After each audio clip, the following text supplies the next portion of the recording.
है ना कि आप समझ लीजिए कि हम लोगों ने पुलिस में महिलाओं को 35% आरक्षण, बिहार में पुलिस में 30,000 से भी ज़्यादा महिलाएं हैं। इस देश के किसी राज्य में उतना ज़्यादा नहीं। अब बाकी सब में 35% हम लोगों ने आरक्षण किया है। और जाति आधारित गणना पर सब कोई बोल देता है, अरे जाति आधारित गणना के लिए तो कितना काम हम लोग करवाए थे। अभी तो हमको लगता था कि विजय बाबू कुछ बोलेंगे, तो अभी कुछ बोलवे नहीं करते। तो याद करिए कि कितना ज़्यादा हम लोग 19 में 20 में सबके बीच में कहते थे कि करना चाहिए, और बाद में हम लोगों ने जाति आधारित गणना कराया। और आप जानते हैं जाति आधारित गणना कराया तो अनुसूचित जाति, अनुसूचित जनजाति, पिछड़ा, अति पिछड़ा, उसकी संख्या ज़्यादा थी तो 50% को बढ़ा के 65% कर दिया, और सामान्य वर्ग का 10% है, दोनों मिला के 75% हो गया। और खाली उतना ही नहीं किया, हमने साथ साथ ये किया था कि जाति आधारित गणना के साथ साथ हर परिवार की आर्थिक स्थिति का देखेंगे, चाहे वो कोई जात हो, अपर कास्ट हो, पिछड़ा हो, अति पिछड़ा हो, दलित हो, महादलित हो, हिंदू हो, मुस्लिम हो, कोई हो, सबका जब दिखवाया गया तो पता चला कि पूरे बिहार में जरा देख लीजिए 95 लाख परिवार गरीब परिवार।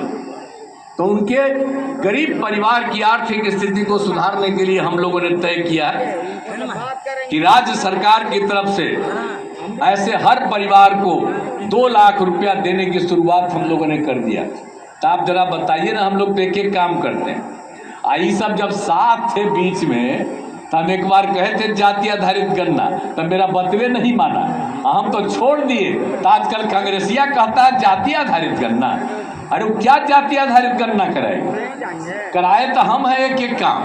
इसलिए याद रखिए कि लोग ऐसे ही है, जान करके इतना बात उसको बताए थे तो उन लोगों को लगता था कि इतना बढ़िया काम कर दिया, इस सब को चीज को खत्म कर, तभी हम छोड़ दिए। और तब तो आपको बता दिया कि हम कभी अब इन लोगों के साथ नहीं, हम लोगों का जो पुराना रास्ता है भाजपा के साथ वही सब दिन के लिए कायम रहेगा। तो ये सब काम तो हम लोगों ने कर दिया। तो एक एक तरह से सब काम हम लोगों ने कर दिया है। और आप जान लीजिए कि सब जगह का काम हम लोग करते रहे हैं। आप जहानाबाद लोकसभा क्षेत्र में भी, अब यहाँ अरवल जिले में आए हुए, तो अरवल में इंजीनियरिंग कॉलेज की स्थापना की गई है। 73 करोड़ रुपए की लागत से इसके भवन का निर्माण कराया गया है। करपी में महिला ITI इंडस्ट्रियल ट्रेनिंग इंस्टीट्यूट, और कुर्था में पॉलिटेक्निक संस्थान और अनुमंडल में ITI की स्थापना की गई। अरवल जिले में GNM संस्थान, पैरामेडिकल कॉलेज संस्थान और ANM प्रशिक्षण संस्थान, सब तरह से काम किया गया। हर तरह से आवासीय विद्यालय का और छात्रावास का निर्माण, जननायक कर्पूरी ठाकुर कल्याण छात्रावास, अनुसूचित जाति आवासीय उच्च विद्यालय, अन्य पिछड़ा वर्ग कन्या आवासीय उच्च विद्यालय का निर्माण तो 42 करोड़ रुपए की लागत से कराया गया। हर तरह से पुल और पुलिया का निर्माण, क्या है, अरवल जिले में 420 ग्रामीण सड़कों तथा 8 पुलों का निर्माण कराया गया है। हर प्रकार से एक एक तरह से काम हम लोगों ने हर तरह से किया ही है। और काम कौन चीज़ नहीं करवाया गया है? अब आप समझ लीजिए, ये जो कुर्था विधानसभा में कुर्था में आए हैं, यहाँ पर भी काम, विकास के सारे काम किए गए हैं। हर घर बिजली, नल का जल, घर घर शौचालय, सभी टोलों को पक्की सड़क से जोड़ा गया है। तो पूरे तरह से स्वास्थ्य के क्षेत्र में कुर्था,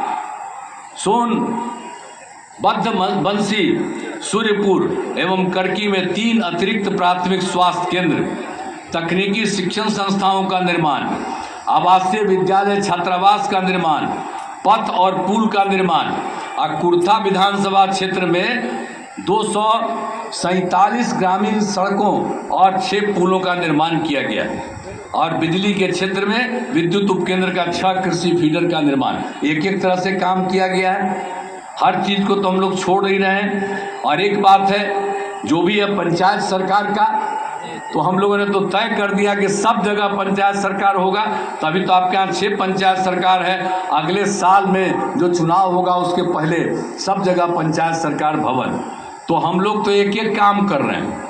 जाते हैं, कहीं कोई दिक्कत होती है, उसके समाधान का उपाय करते हैं। एक एक जगह पर कौन सा काम, रास्ता का, आने जाने का, हर प्रकार से लोगों को कितनी सुविधाएं, पहले कहाँ कोई देखता था। हम लोग एक एक चीज़ को देखते रहे हैं और बराबर आते जाते रहे हैं, देखते ही रहे। तो इसलिए हम तो यही कहते रहे हैं कि हम लोग तो आपके लिए काम करते रहे हैं और जो भी होगा किसी चीज़ को छोड़ेगा नहीं, सब काम करते रहेंगे। तो हम लोग तो यही कहने आए कि हमारी तो इच्छा है कि बिहार में 40 सीटें तो 40 हम लोग जीत जाएं और देश भर में 400 से भी ज़्यादा सीट जीते और आदरणीय नरेंद्र मोदी जी फिर प्रधानमंत्री बने, देश का को आगे बढ़ाएं, बिहार का भी सब काम आगे और बेहतर ढंग से बढ़े। तो इसीलिए हम तो कहने आए हैं, आपसे अनुरोध करने आए हैं, जो शुरू में भी कहा, एनडीए जदयू के उम्मीदवार चंदेश्वर जी को जिताइएगा, यही हम लोगों का उम्मीद करना है। तो हम तो यही कहेंगे कि इनको भारी मतों से जिताइए। और देखिए भाई, ये ईमानदार आदमी है, शुरू से हम लोगों के साथ थे, पिछले बार इनको मौका